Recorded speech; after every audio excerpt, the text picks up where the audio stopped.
Let me begin by putting again a historical framework here.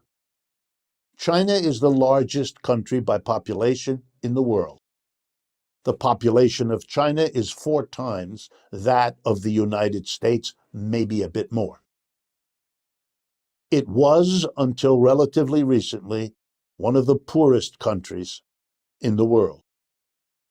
It had lost a good bit of its territory to European colonialism that carved out enclaves along the coast, that humiliated the Chinese into all kinds of treaties, that introduced and made money off of opium on a scale that we still have never seen quite the equivalent of. And despite all of that, the Chinese have come roaring back. They are now the number 2 economy in the world after the United States, and I'll have more to say about that. They have accomplished an overcoming of poverty that is a model and will continue to be no matter what else happens. They went from unspeakable poverty to being the second most important economy in the world, producing high levels of technology, able to compete and win with the highest levels of technology in the United States or anywhere else in the world. They moved hundreds of millions of people from the countryside into the city, something that took centuries in the West.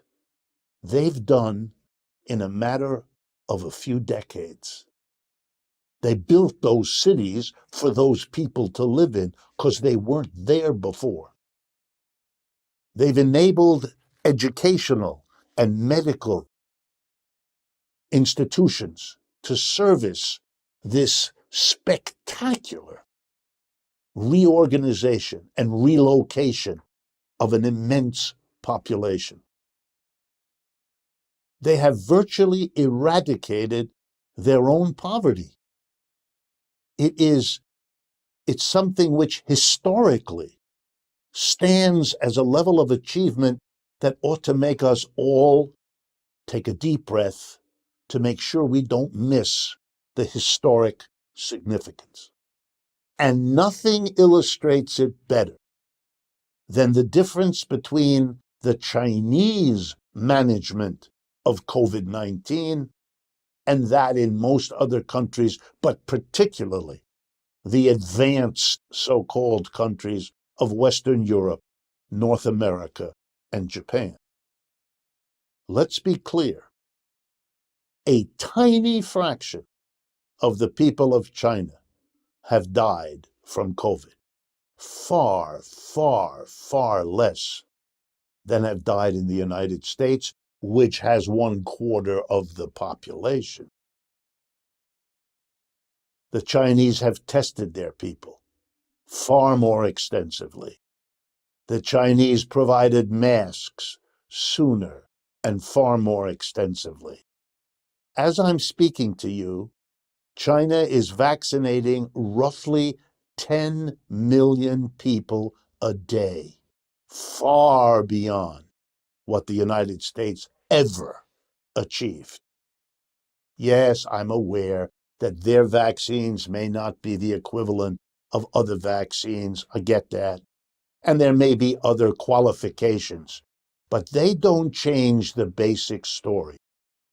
They rose to the challenge of this virus in a way that embarrasses the countries with much more wealth, and that embarrasses countries with much more longer developed medical systems.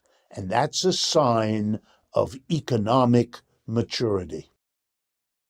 So now let's look in some detail how all of this came to be and what the lessons are for us. The communist revolution that brought the Communist Party of China to power achieved that goal in 1949. So the second half of the 20th century and the last 20 years, that's the history of the People's Republic of China. The economic development of China across these last roughly 70 years is easily divided into two parts. The first part, depending on how you look, runs roughly from the Revolution, 1949, to around the 1960s into the early 70s. You might, if you're an American, want to divide it between the early period up until 1971, when Henry Kissinger, the Secretary of State in the United States at the time, in the Nixon administration, made his secret trip to Beijing to meet with the Chinese Communist Party leaders. Before that time, the United States had refused to recognize the People's Republic of China.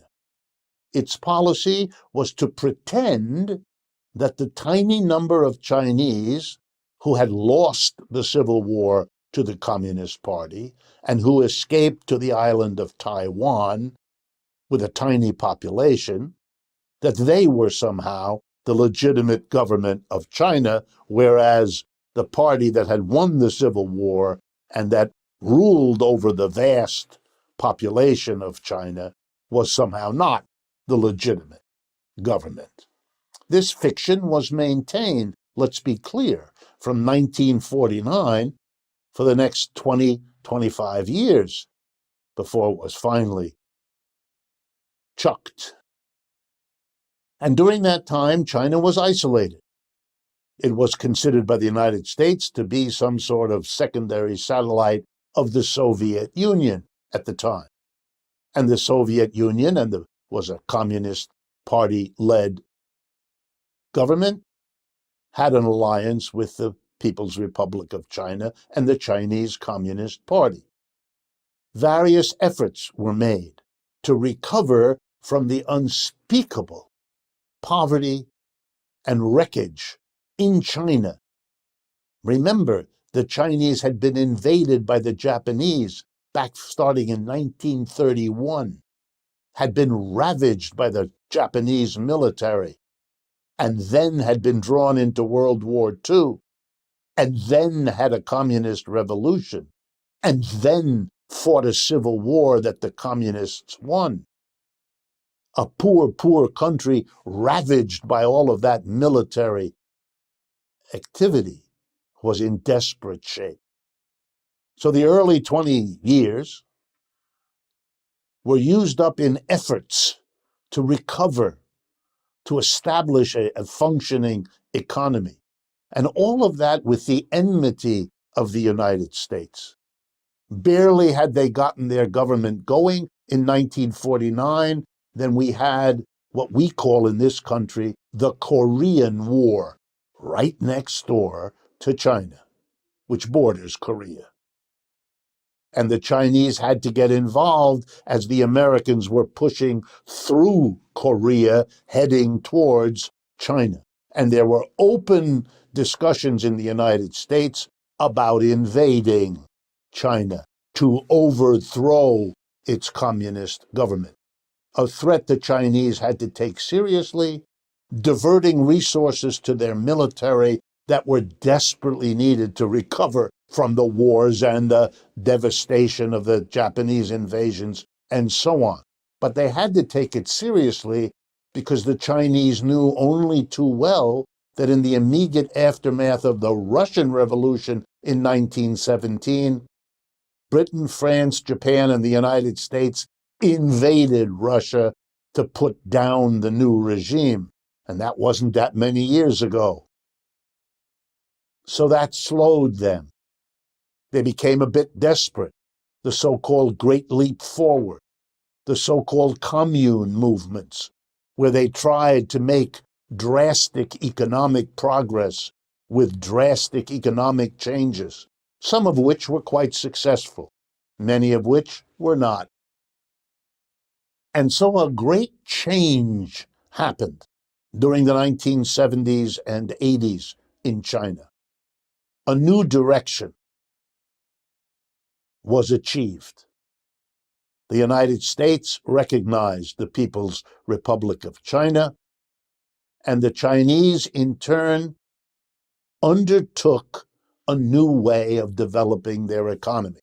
They would not go it alone. Russia had always gone it alone.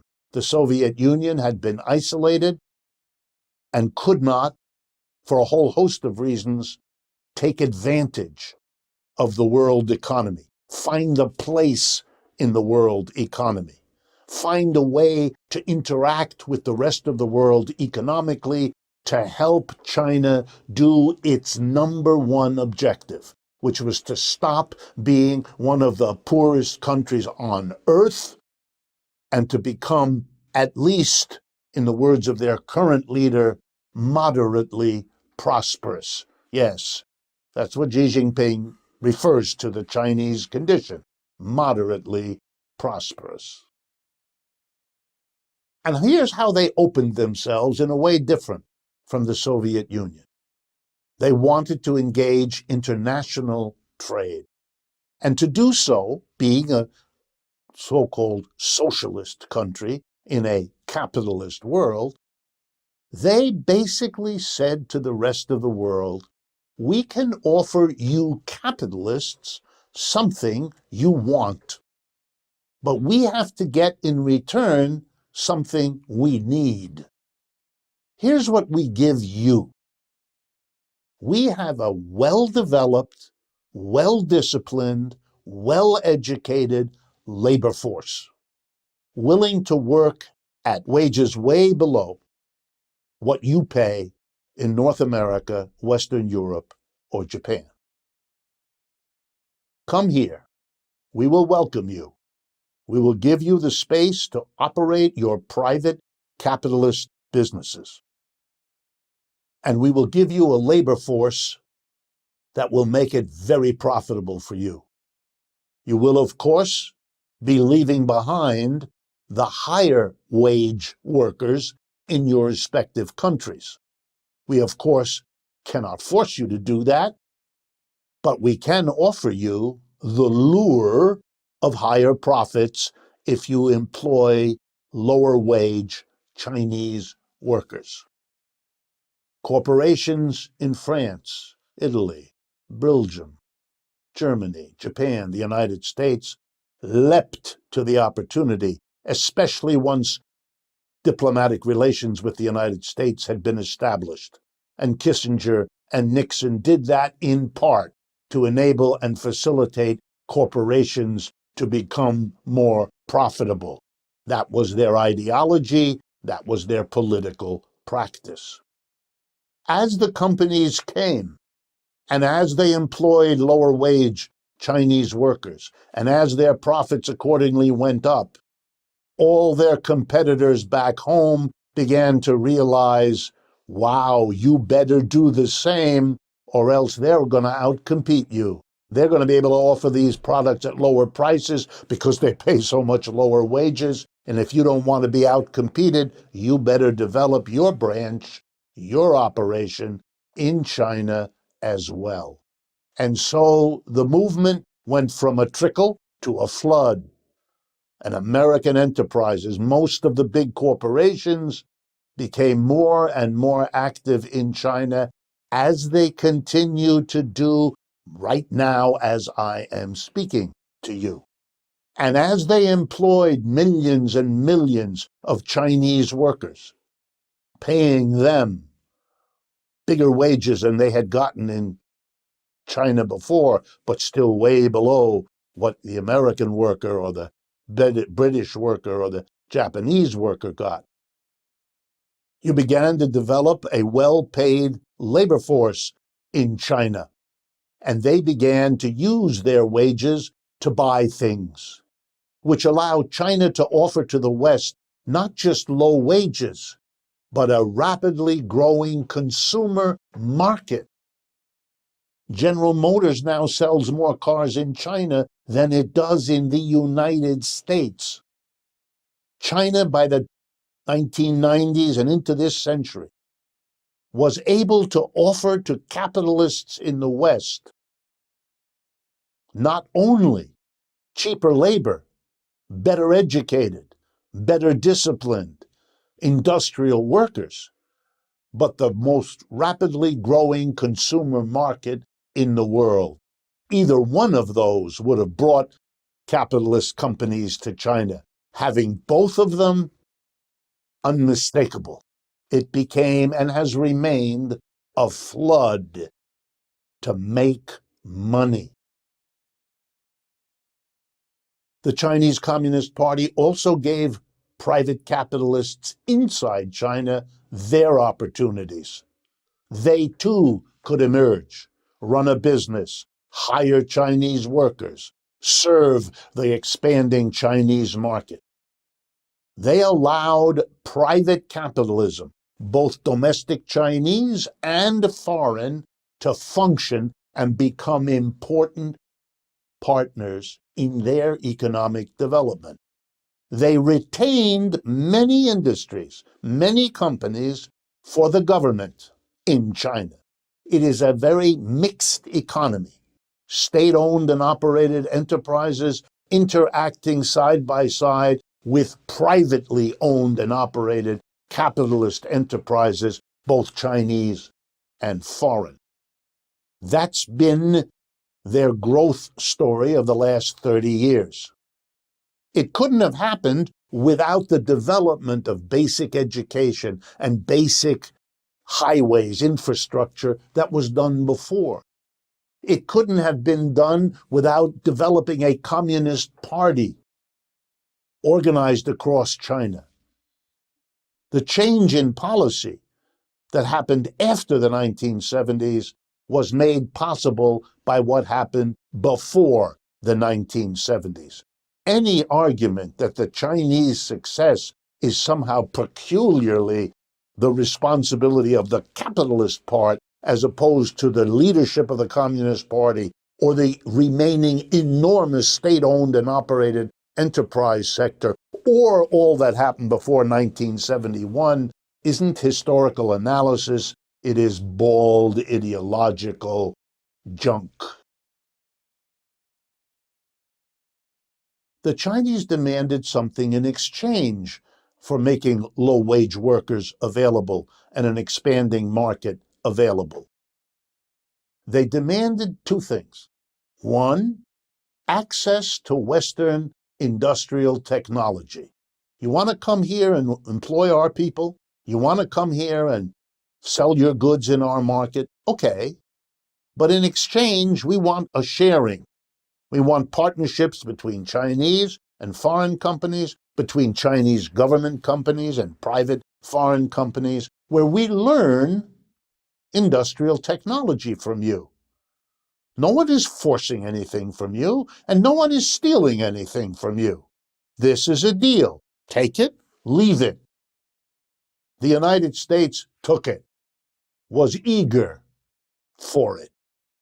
It is only sour grapes now to talk all the time about stealing intellectual property.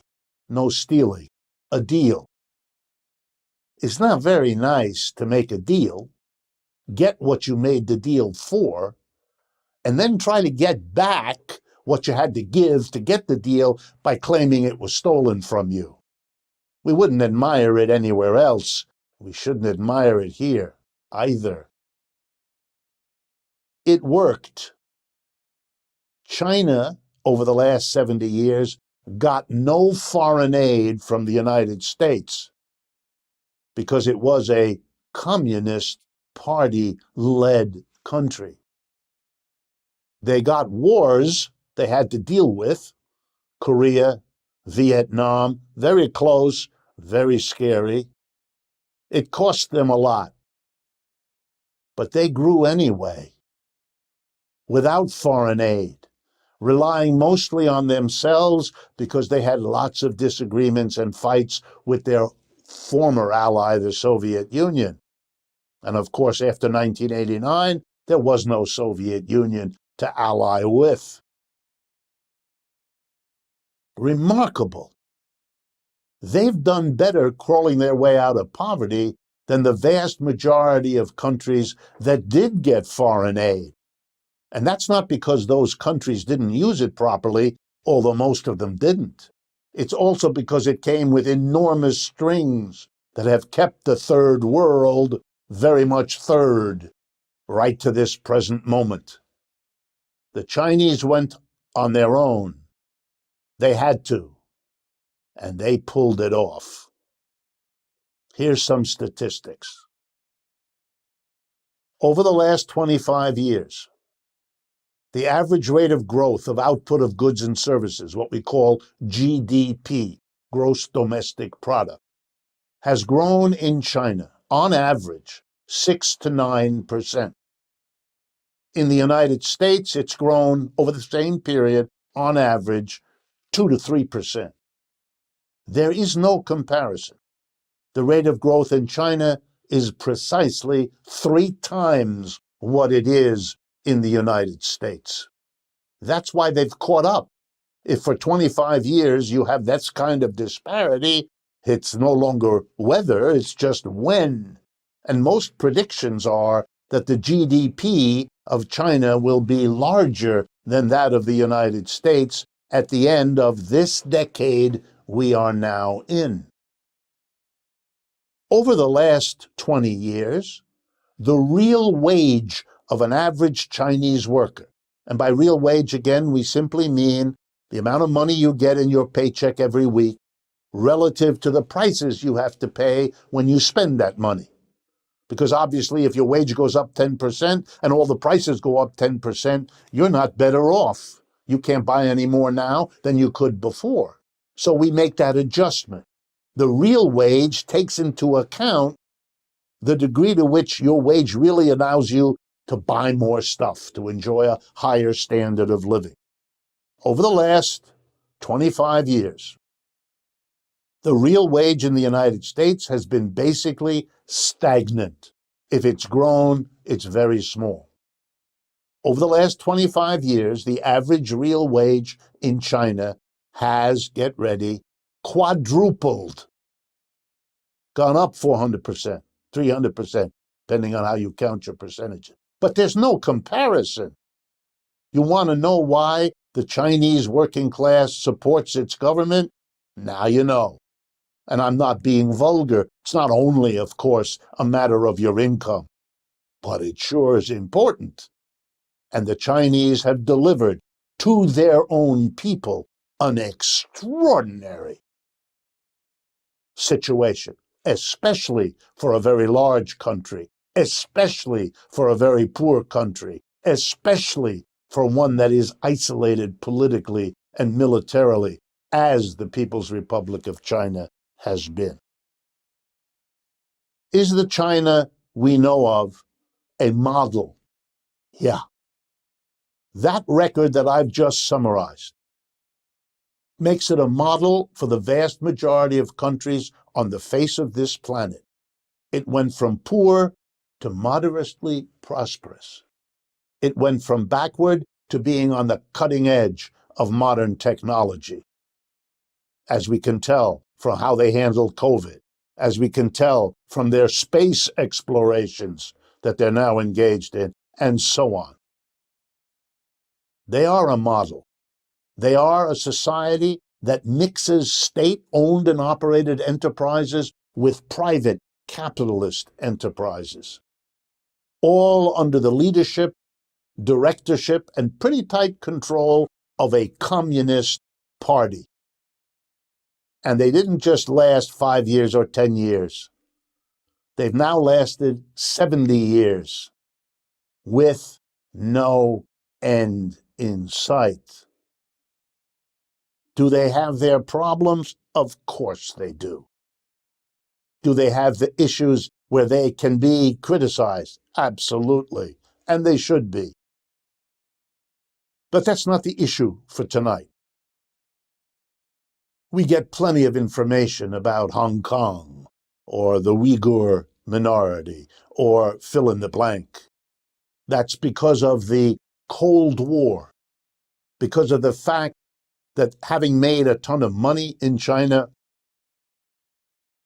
the political leadership of the United States finds it convenient to have a scapegoat because United States capitalism is in deep doo-doo and has been ever since the debt explosion of 2008 and 9. It needs somebody to blame. Mr. Trump focused us on the poverty-stricken immigrants from Central and South America. A lot of courage there. And then he discovered China after he had savaged Mexico and Canada and everybody else the United States trades with. China became the target. Mr. Biden can't decide between Russia and China which one he would make his scapegoat. Maybe there should be a division of labor.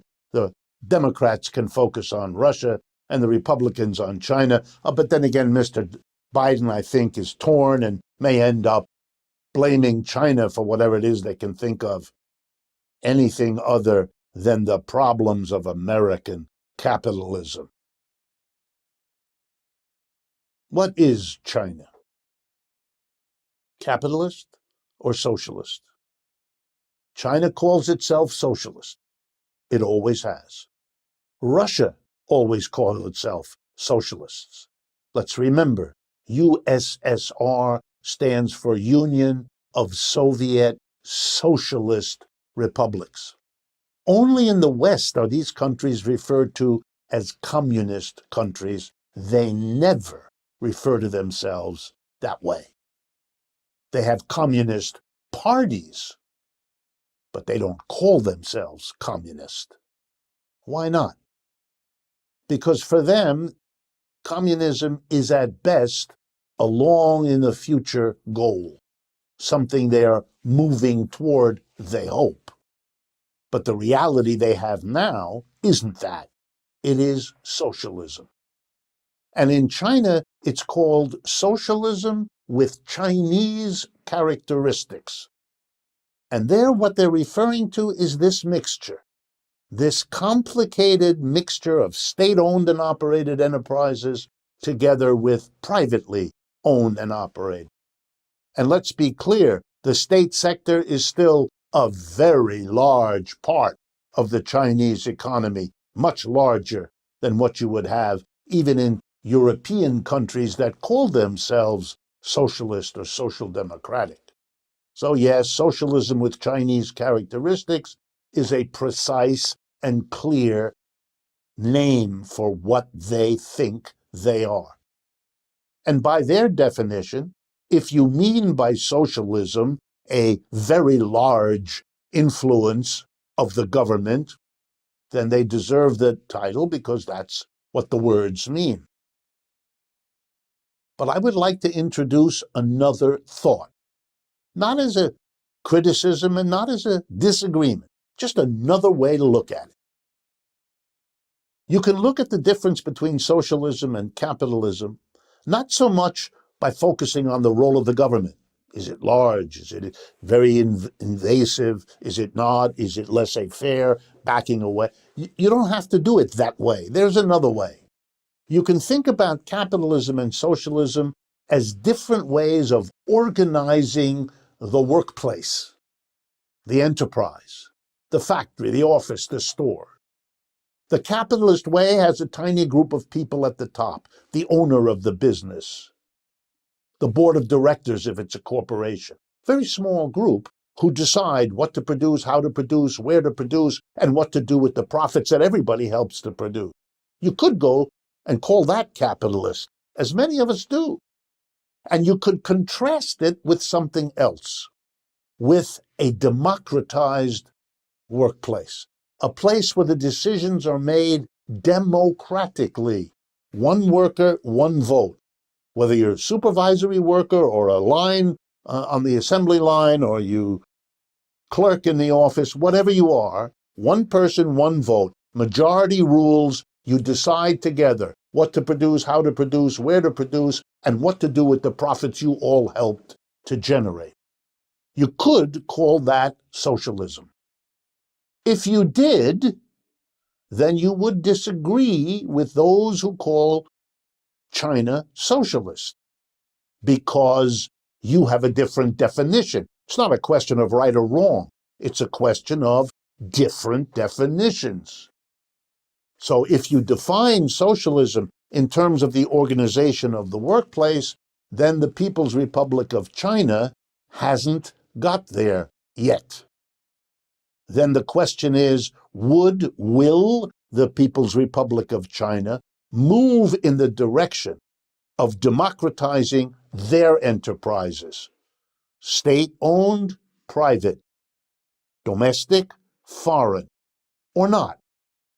Will they hold on to socialism with Chinese characteristics in terms of what they have now, or will they move to a different definition? That's an open question for the People's Republic of China. But let me be clear, it's an open question for everybody.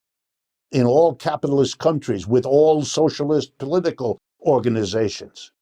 Which way are you going to go depends on what definition of capitalism versus socialism you work with. And you may not be conscious about it, but you're making that choice, whether you're aware of it or not. Let me conclude this discussion by facing up to this Cold War that's emerging. The Cold War in which the United States' media and its politicians talk endlessly about whatever they can find negative about the People's Republic of China. Hong Kong, Uyghur minority, military maneuvers in the South China Sea, you can fill in the blank. Very dangerous, as Cold Wars always are, as the one with the Soviet Union was. We don't seem to have learned that. And I want to close with a historical analogy. Many years ago, a small colony of the great world empire at the time, the British Empire, a small colony here in North America, made a revolution, fought a war. We celebrated it in the first weekend of this month of July, 2021. It became an independent United States of America.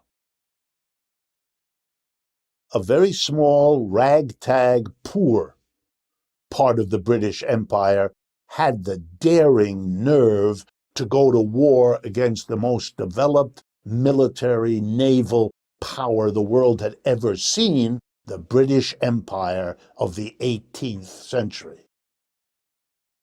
And it won. And it became independent. And the British Empire scoffed. A few years later, in 1812, we had another war with Britain, again, trying to undo the revolution. Failed. The United States survived.